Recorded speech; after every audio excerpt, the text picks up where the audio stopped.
کرسی ضرور پڑھ لیا کرو. ایک حدیث ہے بخاری شریف کی, حضرت ابو ہریرہ راوی حدیث ہے, کہتے ہیں کہ زکوٰۃ کا مال آیا تھا یا غالباً صدقہ فطر کا مال آیا تھا, اور میں بیت المال کے اندر اس کو جمع کر رہا تھا, اس کی نگرانی کر رہا تھا, کہ میں نے سنا کہ کچھ ہلچل ہو رہی ہے. ابو ہریرہ فرماتے ہیں میں گیا, میں نے دیکھا ایک آدمی چوری کر رہا ہے, غلے کو چرا رہا ہے, سامان کو چرا رہا ہے. میں نے اس کو وہیں پر دھر دبوچ, یہ کیا کر رہا ہے یہ؟ کہنے لگا میں بہت زیادہ غریب ہوں, میں بہت زیادہ قلاش ہوں, محتاج ہوں, میرے گھر میں کھانے پینے کو کچھ نہیں ہے, مجھے میری غریبی نے چوری پر مجبور کر دیا ہے, چھوڑ دو, آج کے بعد کبھی چوری نہیں کروں گا. کہا آج کے بعد نہیں کرے؟ کہا نہیں کروں گا. کہا ٹھیک ہے جاؤ, چھوڑ دیتا ہوں.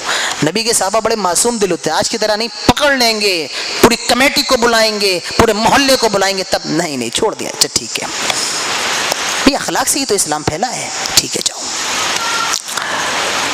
صبح اللہ کے نبی کے پاس آئے, کہا اللہ کے نبی رات میں یہ معاملہ ہوا ہے, ایک آدمی آیا چوری کر رہا تھا, میں نے پکڑ لیا, اس نے کہا کہ آج کے بعد نہیں آؤں گا, میں نے چھوڑ دیا.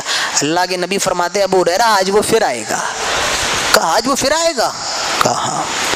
یہ نہیں پوچھا اللہ کے نبی آپ یہ کیسے کہہ سکتے ہیں, آپ یہ کیوں کہہ رہے ہیں؟ کہا آئے گا. کہا رات ہوئی, ابو ہریرہ طاق میں بیٹھے ہوئے ہیں, آئے اور پکڑ لوں.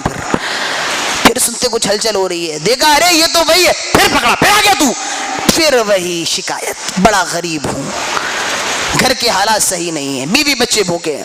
کہا دیکھ تو نے کل بھی کہا تھا کہ اب نہیں کروں گا. کہا یہ غریبی ہے, پریشان ہوں, بھوکا ہوں, میری غریبی نے مجھے ایسا کرنے مجبور کر دیا. ایسا کرو تم آج چھوڑ دو, اب نہیں آؤں گا. کہا دیکھ وعدہ کر رہا ہے اب نہیں آئے گا. کہا اب نہیں آؤں گا. کہا ٹھیک ہے. حضرت ابو ہریرہ نے پھر چھوڑ دیا. صبح ہوئی, اللہ کے نبی کے پاس گئے, اللہ کے نبی آپ نے تو کہا تھا وہ آئے گا, وہ آیا تھا, آپ نے فرمایا اب وہ پھر آئے گا آج رات میں.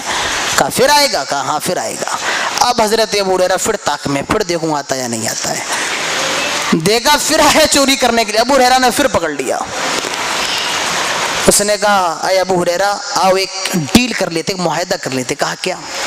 کہا اے ابو ہریرہ آج چھوڑ دو, اور اس کے بدلے میں تمہیں ایک ایسی بات بتا کے جا رہا ہوں, اگر تم اس کو یاد کر لو گے اور اس کا ذکر کر لو گے تو تم اللہ کی حفاظت میں رہو گے, تم فرشتوں کی سیکیورٹی میں رہو گے, اور شیطان سے محفوظ رہو گے. حضرت ابو ہریرہ نے کہا ٹھیک ہے, ڈیل منظور ہے, بتاؤ.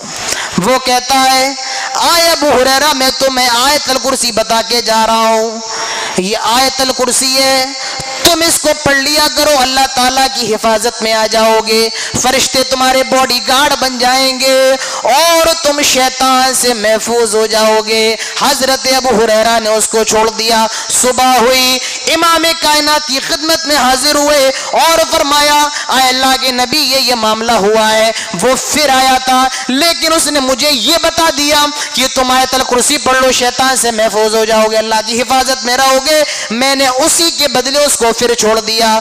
اللہ کے نبی فرماتے ہیں آئے ابو ہریرہ وہ بہت بڑا جھوٹا تھا, مگر اس نے جو بھی کہا بالکل سچ کہا ہے. کہا اللہ کے نبی آپ یہ کیا کہہ رہے ہیں, میری کچھ سمجھ میں نہیں آ رہا ہے. فرمایا ابو ہریرہ وہ جو آ رہا تھا وہ کوئی اور نہیں بلکہ شیطان تھا, وہ شیطان تھا, اور اس نے تمہیں جو بات بتائی ہے وہ بالکل صحیح بتائی. تم آیت الکرسی پڑھ لو گے تو شیطان سے محفوظ ہو جاؤ گے, شیطان سے سیکیور ہو جاؤ گے.